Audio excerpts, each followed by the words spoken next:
These right here are the CMF Headphone Pro, the first over-ear headphones from Nothing's sub-brand. And after trying out over 100 headphones and IEMs over the last like 3 years or so, these will actually be one of my top recommendations for headphones around $100 or so. Honestly, I'd pick them over some headphones that cost 2 or 3 times as much actually, including Nothing's own Headphone 1. And here's why. While their more expensive brother went for a very premium and boxy design with a 90s tech vibe, these ones take a softer approach. Everything here is rounded, the ear cups, the cushions, the adjustable padded headband, yet somehow, to me, they don't look generic either.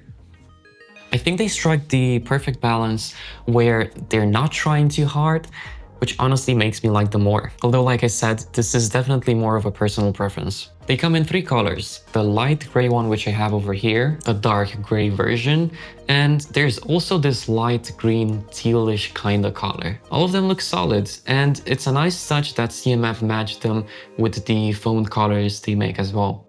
Build quality is also pretty solid for mostly plastic headphones, no cheap flex, and also no creaks whatsoever. If I would have to nitpick, I'd say the glossy finish on the light gray ear cups makes them feel a little bit cheaper compared to the dark gray version, for example, where it's matte, but that's really minor. Looks aside though, the first thing which you'll really notice with these headphones is how insanely comfortable they are. Straight out of the box, these are some of the most comfortable daily headphones I've ever worn. I'm not talking over here about massive studio cans. I mean, the type of headphones you'd actually take with you on a flight or on your daily commute. Compared to, for example, the AirPods Max or the Nothing Headphone 1, these feel lighter and just way easier to wear for hours on end. I'd go as far as to say that, to me at least, these actually feel better even than the Sony WH-1000XM6.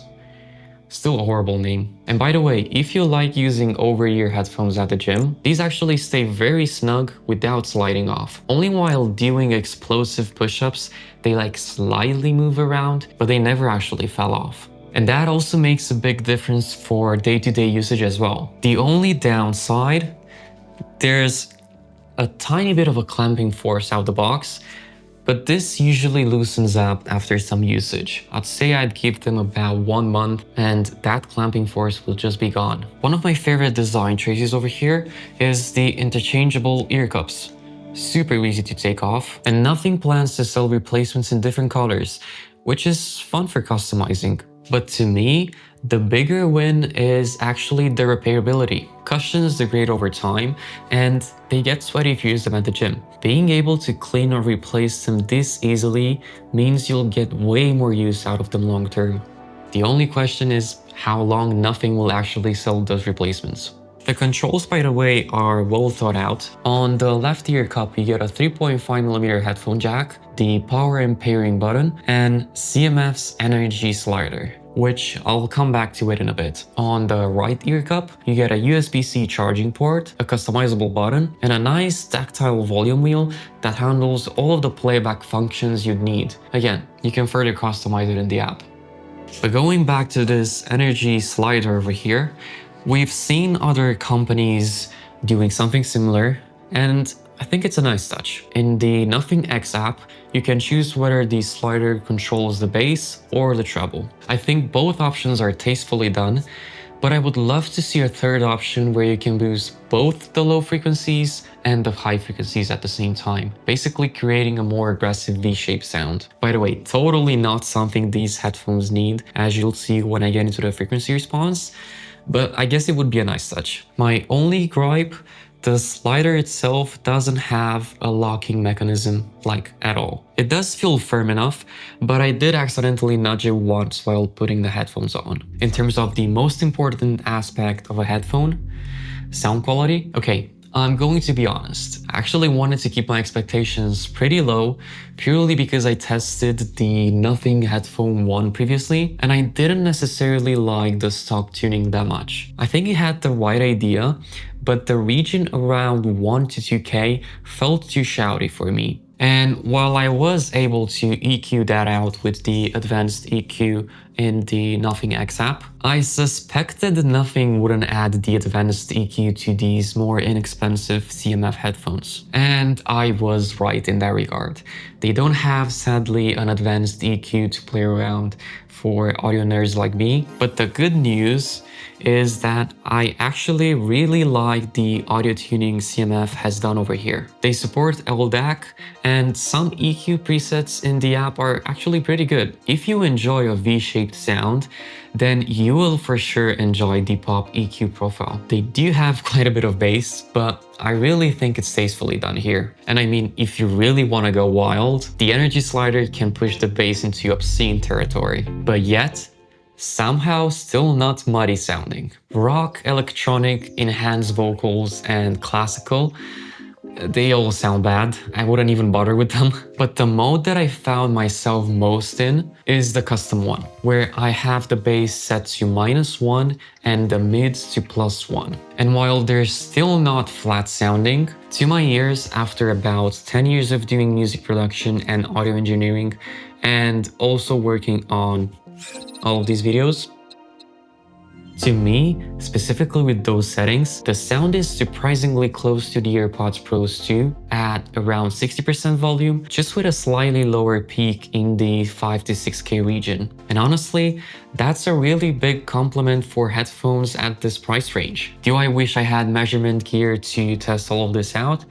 Absolutely, but subjectively, these sound fantastic. I really do hope these get a lot more attention by the audiophile community, and it gets properly tested because they really deserve it. By the way, all of my impressions are done on this firmware version. I'm mentioning this because CMF has actually previously changed their sound signature before in different headphones, specifically the CMF Buds Pro 2 over here. They actually made them better, but I still wanted to mention it.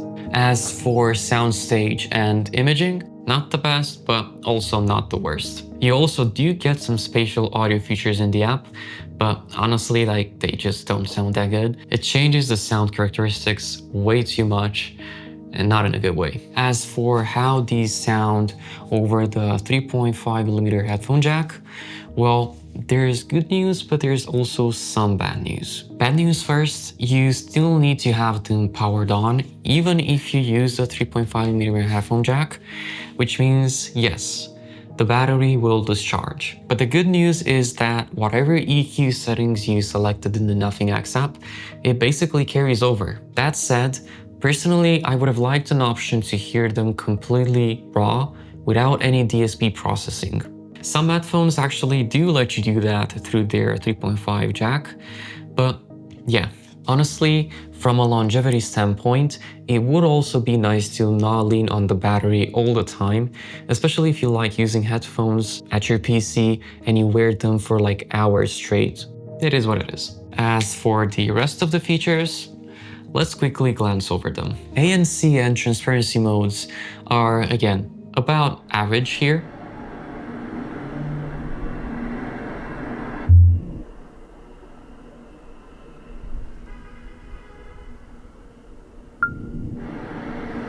But the passive noise cancellation is actually pretty good.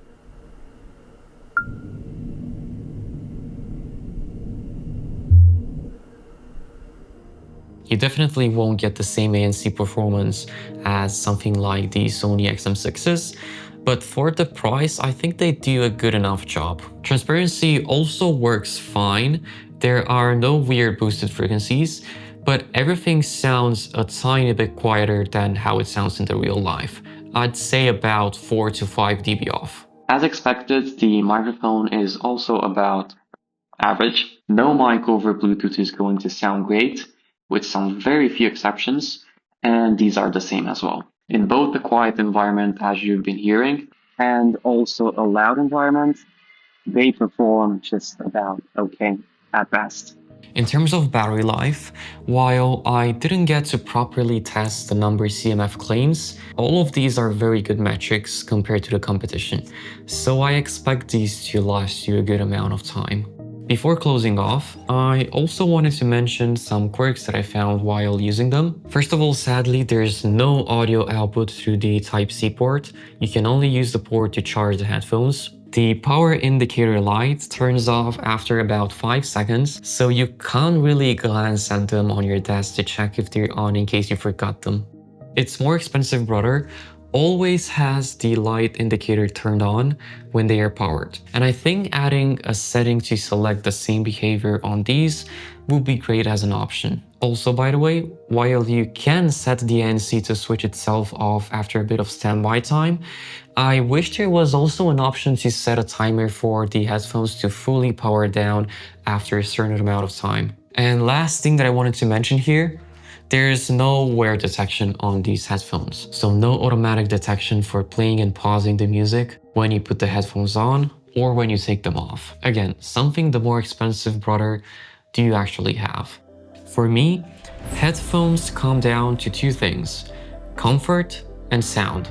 And these actually nail both of them. They're lightweight, comfy, and they genuinely sound great. And I really like all of the thoughtful touches, like the replaceable cushions. It's pretty much exactly what I needed in a pair of headphones. At 100 bucks, they're already easy to recommend, but if they go on sale, and I do expect them to at some point, they're an absolute steal. I'll be keeping these as my primary travel and gym headphones, and if any issues occur over time, I'll definitely report back.